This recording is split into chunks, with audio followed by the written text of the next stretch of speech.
What we just witnessed was quite possibly the most inexplicable win in Carolina Panthers history. The Panthers blow out the Tampa Bay Buccaneers 21-3. I'm not upset about it at all. But Steve Wilks and all those guys in that locker room let you know right away that they have no interest in trying to tank. You are Locked On Panthers, your daily Carolina Panthers podcast. Part of the Locked On Podcast Network. Your team every day.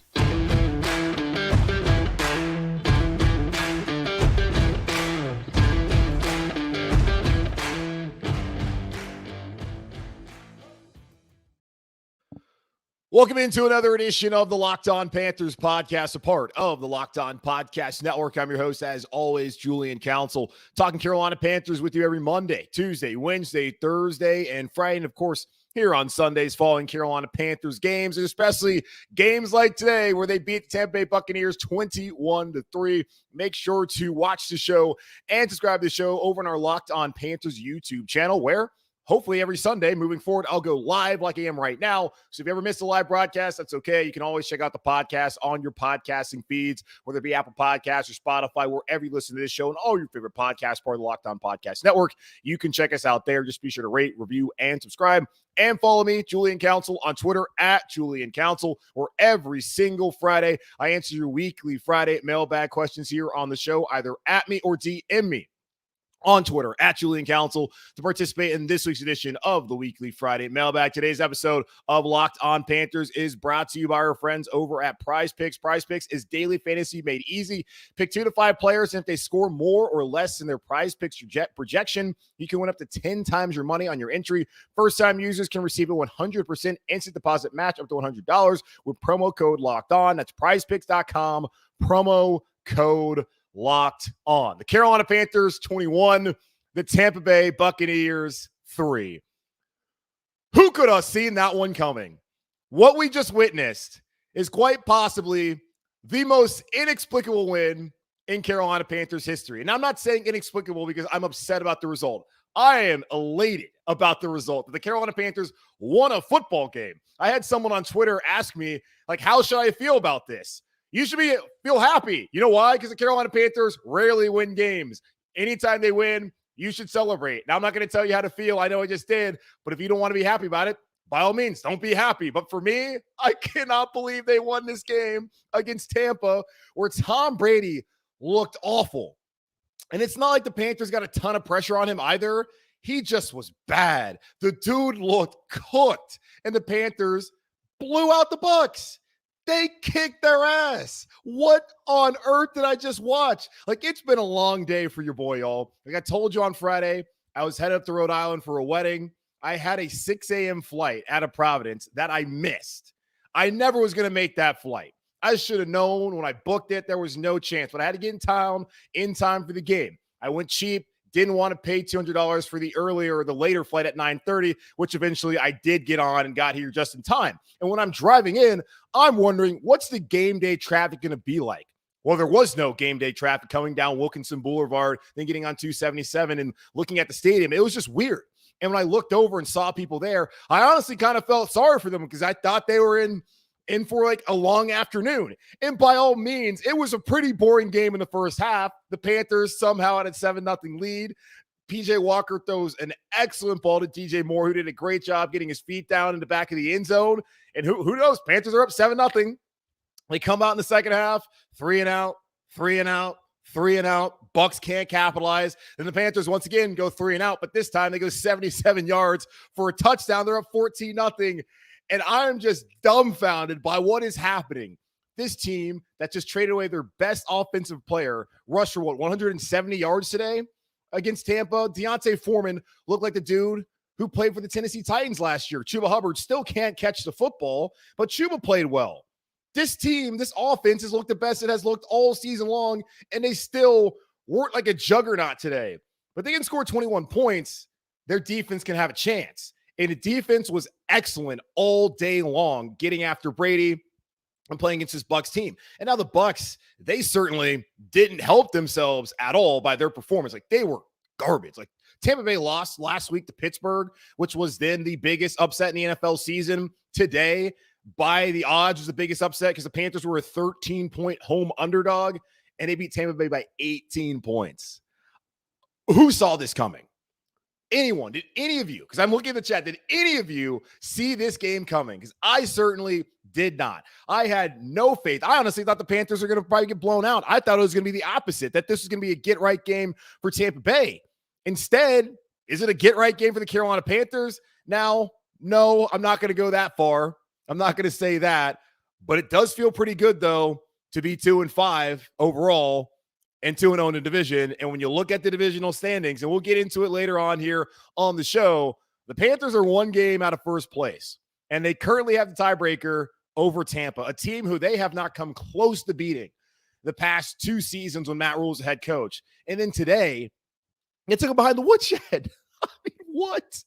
I'm happy for Steve Wilks. I really am happy for that man. Of course, a Charlotte guy, went to App State, coached at Johnson C. Smith, went to West Charlotte Dub C. He's a Lion. And then to be in this situation, to be given this team where I'm looking at it, I'm like, man, this is not a good situation at all for Steve Wilks to be stepping in. Like, I'm happy the dude gets an opportunity to be an interim head coach and get that chance to show the rest of the league. And the owner here, David Tepper, who said he has to do an incredible job to even be considered. Well, hey, Dave, today was pretty incredible, no? So maybe listen to how Steve Wilks presents himself and carries himself, and the fact that he's gotten these dudes to buy in and that he was willing to change his game plan. Because last week, the offensive game plan was horrid. I don't know what they were trying to accomplish. They certainly were not trying to score points. It worked for a half with Dante Jackson getting the pick 6, but overall, they just weren't going to win that way. And the way the offensive line blocked today for the run game, and that they allowed PJ to throw it down the field, and Steve Wilks showed on that first play of the game, going to Terrace Marshall, where Terrace has got to come with that ball, and Terrace actually had a decent game with the opportunities he had. If he would have caught that ball, it would have been even better. That showed right away, like, hey, we saw what we did last week. That's not going to work. And PJ Walker even talked about it after the game, how he got more comfortable getting all the first team reps. Because last week, it's, you're getting thrown in there, your head coach is gone, yet Baker's injured. It's just a weird situation to go through. And there's all the noise surrounding, hey, this team's going to be the worst team in the NFL. I mean, at that point they were. And certainly last week, offensively, didn't lead you to believe that was not the case at all. But for PJ to be back in the offense again, taking all the reps, and to be the number one guy, he looked a lot better. And certainly Ben McAdoo, who I thought called a really good game today, be able to mix things up to not just have all the short throws, but having some of those throws that really got him comfortable to where, hey, maybe we can hit some of those corner routes. And getting DJ Moore involved, the throw down the sideline to Tommy Trimble was spectacular. Like, PJ, he looked game, man. He looked good. And in the first half, and we're going to get into more of his performance later on, but in the first half, he was 11 for 12, 125 yards, had a 137.3 passer rating. Like, he looked good. Like, he looked confident compared to what he did last week. So I give credit to Steve Wilks and his coaching staff for being able to circle the wagons, get these guys bought in, and understand, like, what they did last week against the Rams is just not winning football. And when you get an offense that can do what they did today with that defense, you have a chance to win some games. I'm not saying they're going to go out here and win a lot of games, because they're still not going to be very good. Like, let's understand. Yeah, the Carolina Panthers won a game today. Celebrate that. I'm happy about that. Maybe you're not happy. Maybe you are happy. I don't know. But they're still not good. This is still not a good football team. This division is trash. But the Carolina Panthers went out there and they kicked Tom Brady's ass. And as far as I'm concerned, any day the Panthers beat up on Tom Brady, that's a good day to me. And to see Steve Wilks, who comes out early in the week and said, we are not tanking. And he said right off the bat, that did not look like a team that's trying to tank. Players don't tank, man. The organization can try and tear it down. When you get rid of players like McCaffrey, who the Panthers seemingly didn't need today, like, McCaffrey's still a really good player. And I'm someone who's on record of saying that all running backs in the NFL should be making federal minimum wage. You can get production out of guys like Chuba Hubbard and Deontay Foreman like we saw today. Like, when you do a by committee approach, you can get production. We saw with Mike Davis back in 2020. It can happen. You don't have to pay running backs that kind of money that the Panthers paid Christian McCaffrey. Now, Christian's obviously better than those guys, and he's special. And when you can have a player like that, absolutely you want him. But is it necessary? No, it's not. The Panthers got a good offensive game plan today, and things worked out. And Steve Wilks and that team showed everyone out there, me, you, whoever else that doubts them and you should certainly doubt them, reasonably so, that they're still going to compete, that they're not going to sit here and get beat down week in and week out. Like, they are going to try and win football games. So I'm happy as hell that the Panthers won a game, because as I've said, I rarely get to do these shows where I'm getting to talk about a Carolina Panthers victory. So when they do it, damn it, I'm going to be happy about it, and I'm going to try and get fired up, but I'm also not going to get too carried away, because I also understand, like I've said, like, this is still not a great football team. So we'll see what happens moving forward as, hey, the division race with Atlanta next week. We'll go over a little bit later. Look at the schedule. Look who Tampa's playing on Thursday. Look who New Orleans plays next week. It's not crazy to say that this could be a first place team come next week, this time on Sunday. So we'll get into that here in a little bit later. But Steve Wilks, PJ Walker, we always do this. The backup starts winning games. In this instance, wins a game. And we wonder, hey, is this your guy moving forward? Steve Wilks did answer a question about whether PJ Walker would be a starting quarterback moving forward. So we'll get into that here in just a moment on Locked on Panthers. This episode of Locked on Panthers is brought to you by our friends over at Prediction Strike, the world's first sports stock market. You can now invest professional athletes just like stocks. It's a low-risk alternative to sports betting, and athlete prices move based on performance and supply and demand. So, for example, if you invested in Jalen Hurts a year ago, you'd be up 48.2%. All athletes also benefit too and are entitled to a percentage of their market cap. You can invest in four sports, not just the NFL, but UFC, the NBA, Major League Baseball. Everyone knows you should be investing, but why not invest in what you actually know as a football fanatic? Download the Prediction Strike app and use code Locked On for a free share when you sign up and make a first deposit of $20 or more. That's promo code LOCKED, actually, not Locked On. Promo code LOCKED for a special one-time giveaway. Prediction Strike will choose one person who signs up with code LOCKED and makes a deposit to win 100 free random shares. That can be worth up to $3,000 if you get lucky and receive Josh Allen shares. Invest in what you know on Prediction Strike, the stock market for sports. This episode also is brought to you by our friends over at Blue Nile. Whether you're looking to pop the question or have a milestone to celebrate or want to let your love sparkle, Blue Nile can help you make your celebrations even more memorable. As the original online jeweler, Blue Nile offers the largest selection of independently graded diamonds and pieces priced significantly below traditional retailers. Blue Nile has helped millions of couples create their perfect engagement ring. Their easy online tools let you choose the diamond shape, size, and clarity, as well as setting style. Blue Nile's bench jewelers will then help you handcraft her perfect one-of-a-kind engagement ring. Looking for a piece of fine jewelry to commemorate that special milestone, but still having trouble choosing? Blue Nile has jewelry experts on hand 24/7, available via phone or chat to help you find a memorable gift at every budget. Shop stress-free with Blue Nile's 100% satisfaction guarantee. All Blue Nile orders are insured and shipped for free in discreet packaging. They also offer overnight shipping if you're in a rush. Make your moment sparkle with Blue Nile. Go to BlueNile.com and use promo code LOCKEDON to save $50 on your first purchase of $500 or more. That's BlueNile.com, code Locked On to save $50 on your purchase of $500 or more. BlueNile.com, code Locked On. Okay, so PJ Walker, should he be the guy moving forward? People are wondering. I don't know how many people are wondering, but Steve Wilks, the interim head coach here in Carolina, was asked about that following the Panthers' 21-3 win today, if PJ would be the guy, and Wilks said, right now, it would be tough to take him out. Now, if you look at last week's performance, it did not look like Steve Wilks had any sort of confidence at all in PJ Walker. And as I said, why would he? He didn't bring PJ here. In past performances, PJ has turned it over in his starts against the Lions, where he threw 2 red zone interceptions. Now, the defense was excellent that day, pitching a shutout like they were excellent again today. Last week against Arizona, the highlight of the story, really the story of the game, was Cam Newton coming in.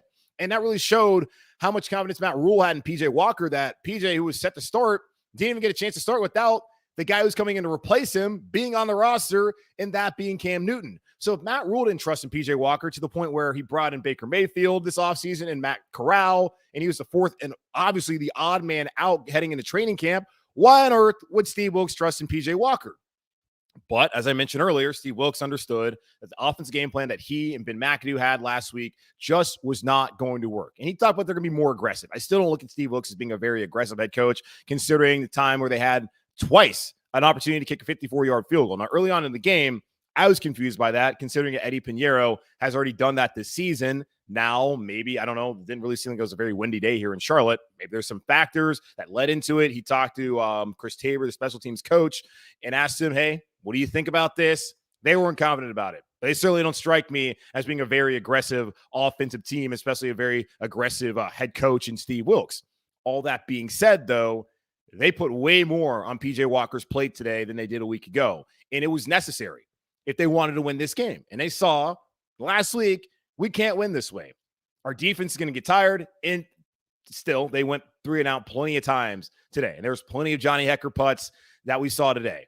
But still, Wilks instilled confidence in PJ Walker probably throughout the week. And he's instilled confidence in this team throughout the week as they've all come together to have this kind of performance where they beat Tampa Bay 21-3. And we can finally feel good about this team, even for a brief moment.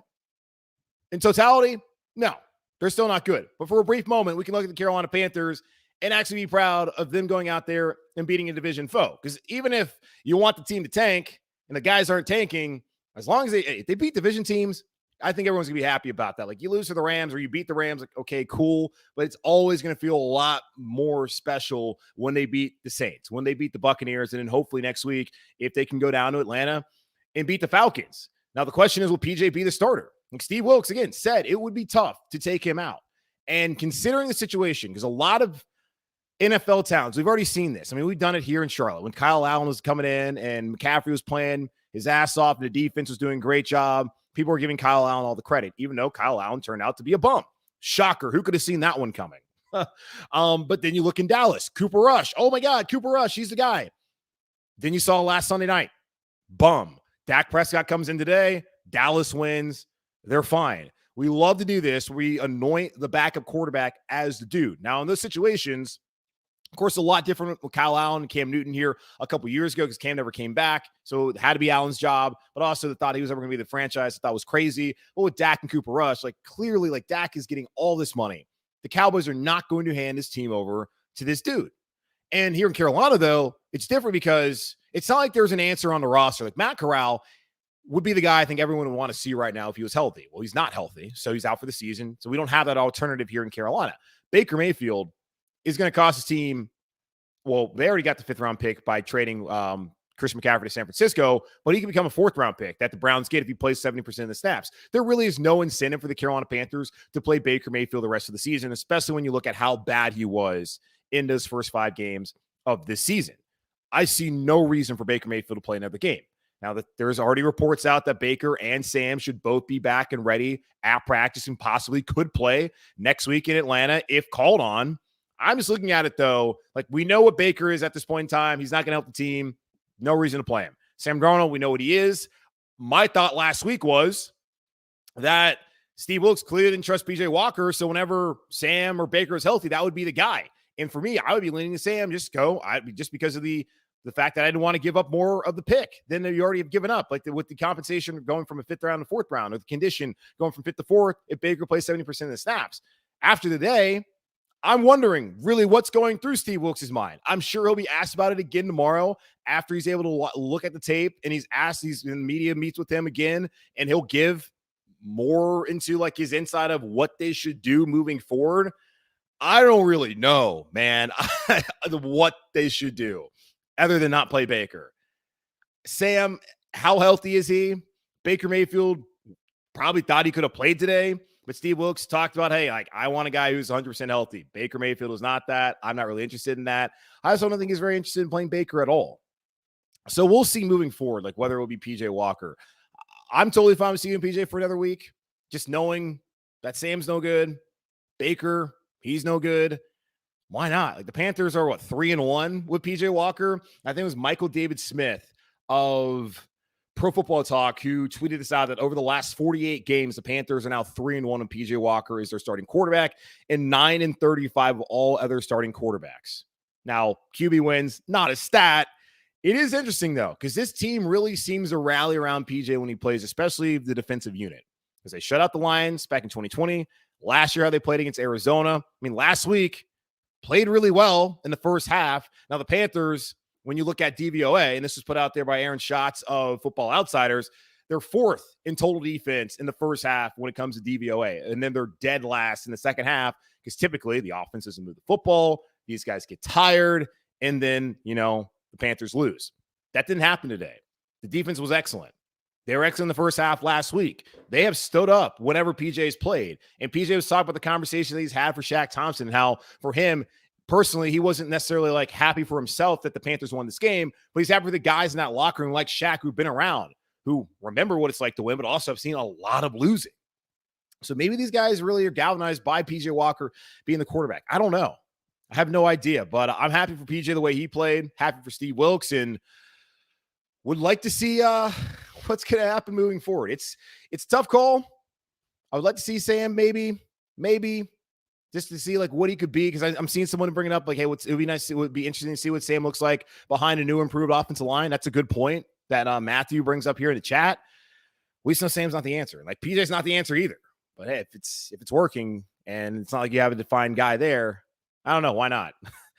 Who knows? I mean, the money, Baker and Sam, you've already burned that. So who knows? We'll see what happens here the rest of the week as Baker and Sam get back to full strength, relatively.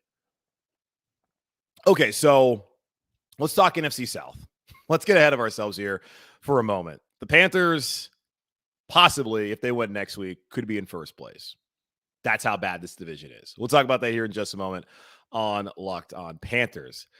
All right, today's episode of Locked On Panthers is brought to you by our friends over at Prize Picks. So how does Prize Picks work? You pick 2 to 5 players, and if they score more or less than their Prize Picks projection, you can win up to 10 times your money on any entry. No competing against other people. It's just you versus the projections available. Prize Picks offers projections on any sport that you can watch. That includes the NBA, the NFL, the NBA. Oh, sorry, I said the NBA. Well, all these sports, golf, cricket, tennis, it does not matter. You can use Prize Picks and use it for any sport out there. Make sure to go to prizepicks.com. And I've lost the ad. This is why I hate doing these things live. Okay, where's the ad? All right, download the PrizePicks app or go to prizepicks.com to sign up and play daily fantasy sports. First-time users can receive 100% instant deposit match up to $100 with promo code Locked On. If you deposit $100, PrizePicks will give you $100. If you deposit $50, PrizePicks will give you $50. So don't forget to use promo code Locked On at sign up for an instant deposit match of up to $100 when you download the PrizePicks app or go to prizepicks.com to sign up and play daily fantasy sports. Yeah, so you just saw right there why I rarely like to do these live, because there's so many ads and they're so freaking long. So that's why I have not been doing live shows, because I suck at doing the ads. Either way, go check out our friends of our Prize Picks and everyone else who supports the show here, Locked On Panthers. Looking at the division standings right now, Tampa Bay Buccaneers, 3-4. The Atlanta Falcons, 3-4. Carolina Panthers, 2-5. New Orleans Saints, 2-5. Looking at the schedule this week, Tampa Bay is playing Baltimore. I think they host them on Thursday Night Football. The Baltimore Ravens should beat the Tampa Bay Buccaneers. The Bucs just lost to the 1-5 Panthers, who they were 13-point favorites against on the road. The week before, they lost to Pittsburgh, who they were a 9-point favorite against on the road. Clearly, this Bucs team is not good. This is a bad football team. The Saints are a bad football team. Not having Jameis doesn't help, but they're not very good right now, and they're really banged up, and that's played a role. And it's also played a role at Tampa Bay with their offensive line. Not great so far. The Panthers, as we know, not a good football team. The Falcons, as we know, a little better than we thought, but still, they gave up, 350 yards passing to Joe Burrow in the first half in their loss at Cincinnati today. They're not any good. Everyone in the NFC South right now is simultaneously competing for the division title and a top 5 pick. If you win a division, your fan base might not be happy, because that means you're not going to get a top 5 pick. And for all these teams, Carolina, Tampa, even though Tom Brady said earlier this week he has no intentions of retiring, although it looks like he really should, and he might not have a choice if he plays this way the rest of the year. But Tampa, Carolina, New Orleans, and Atlanta all need quarterbacks. I get that the Panthers and the Falcons drafted guys and Desmond Ridder out there in Atlanta, and then here in Carolina with Matt Corral. I don't know what the plan is with the Falcons down 85 South. It's hard for me to imagine that they really think Desmond Ridder is the answer. And if they're in the top 5, they're not going to take one of those guys. Maybe they don't want to do that. I don't know. Hopefully they don't, because good luck with Desmond Ridder. Carolina, new head coach is coming in.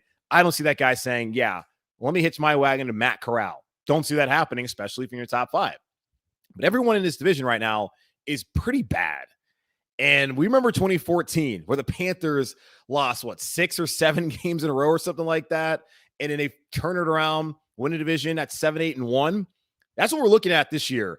I'm winning 6 or 7 games might be good enough. And I'm not trying to hype up the Panthers potentially winning the division because I still don't think it's a good team. And I would still be shocked that they're able to win 5 games. Although it is a positive that for a team where you look at some of the pieces that they don't want to trade away, like Brian Burns, of course, like J.C. Horn, Jeremy Chin, but Derek Brown, DJ Moore, when you look at that and you see them be competitive and win a game like today, it does make you feel more encouraged that if they get a quarterback and the right guy, they actually could take that step. Now, if they're going out and losing 21-3 to Tampa today, then it would likely make you feel like, okay, there's way more that needs to change in this roster before you can really buy into this team being able to compete for a division title and actually get that sustained success that David Tepper talked about. But right now, if they are able to beat Atlanta, we're talking about a team that could actually be in first place in the division. And I don't really know if that – I don't really know how I'd feel about that. Now, that's not something we're going to have to talk about. We're talking about it now, but it's not something we're going to have to address until next week if that is how things play out. Because I do think Tampa Bay is going to lose to Baltimore. I look at the Saints. They're playing the Raiders. The Raiders are really not any good. But if Andy Dalton's playing again, probably going to lean the Raiders. I think they have to go to Las Vegas. So the Panthers win against Atlanta. Like, they would be tied for first with Tampa Bay, but they would have the tiebreaker through 8 weeks of the season. And to be halfway through a season and in first place, as bad as the quarterback situation is, and as bad as we look at the organization and how much we don't like David Tepper, that would not be terrible. And if that happens for Steve Wilks, what does that mean for him moving forward? When I listen to Steve Wilks talk, he's a leader, man. Like, it's a different kind of tone and presentation than what we got with Matt Rule. And of course, they're different people. But Steve Wilks seems like a serious dude. And when he talked about in this press conference today, how he showed highlights to the guys last night of the previous division games against Atlanta and against Tampa, against New Orleans, and just showing you, like, hey, how important these games mean and what we used to do. And when they won back-to-back NFC South division titles, when Steve Wilks is here under Ron Rivera, just showing him the emphasis of how important this game is and how 3 of the next 4 games coming to today were against division opponents. And if you take care of those, you put yourself in a good position. And really for Carolina, if there's going to be any sort of success this season, especially looking at the division, it's like if they can have success in the division, like, that's the only chance, of course, they have to go to the playoffs. Now, they're not going to be a playoff team. Have a hard time seeing that happening. But just speaking in terms of, like, what it could mean for Steve Wilks moving forward, because you want to get the right head coach. And having previous experience, someone who has an experienced head coach, of course, been here in Carolina, loves the team. Obviously, has to mean a lot to him that he's head coach here, currently even on an interim basis. Like, you want to find the right guy. You got to find the right quarterback. You got to find the right head coach.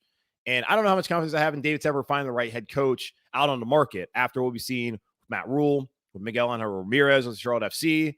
Like, if Steve Wilks presents himself as that guy and you can find a way to get the quarterback too, then you're in a good situation. So we'll see how it plays out over the next week with PJ, with Sam and Baker, and what they want to do heading into Atlanta. And also, like, if they're able to beat the Falcons and where they are next week at this time in the NFC South standings. All I know is today was shocking. I did not see that one coming, and I'm sure none of you saw that coming either. One of the most inexplicable wins in Carolina Panthers history. But I'm happy that they got a win. I'm happy for Steve Wilks. I'm happy for PJ Walker. I'm happy for everyone in that locker room that they weren't caught off guard, surely, by Christian McCaffrey being traded. But they certainly had to think to themselves, like, man, like, we just lost one of our best guys. One of the dudes who's been a leader in this locker room. What are we going to do now? We got to circle the wagons, figure it out. And they did it by winning 21-3 against Tampa Bay and making Tom Brady look absolutely washed. You got to love it. Anytime the Panthers can beat Tom Brady is a good day.